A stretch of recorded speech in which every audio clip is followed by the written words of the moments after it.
Greetings, this is Drac16 coming at you with another video. Thank you for tuning in. I was reading through my Bible this week, and I had a passage jump out at me in the Bible, and it's in Exodus chapter 23, verses 10 through 12, where God says to the Israelites, "For 6 years you shall sow your land and gather in its yield, but the 7th year you shall let it rest and lie fallow, that the poor of your people may eat, and what they leave the beasts of the field may eat. You shall do likewise with your vineyard and your olive orchard. 6 days you shall do your work, but on the 7th day you shall rest, that your ox and your donkey may have rest." Now this is just a passage for people who are farmers and stuff like that, but I think it's also a statement of how compassionate God is towards animals. Because, lie fallow means like dirt that isn't capable of bearing seed, that isn't capable of bearing fruit, if you will.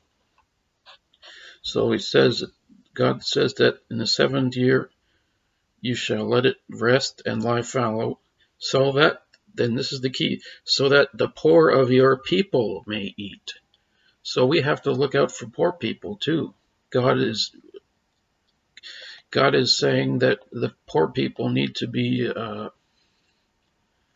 taken care of. We need to take care of poor people, and what they leave, meaning after the poor people, what they leave the beast of the fields to eat.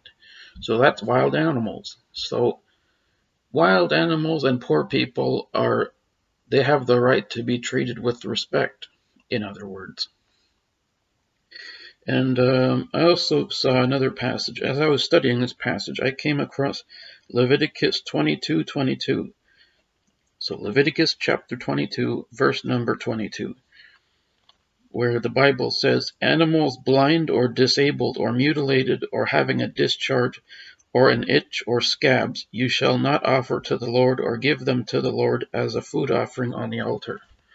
Now, animal sacrifices no longer apply to us in the New Testament, but I think it's also like the first passage I quoted. I think this is actually like it's a window into God's heart. He cares so much about animals that have blemishes that he doesn't want them to suffer more by being sacrificed.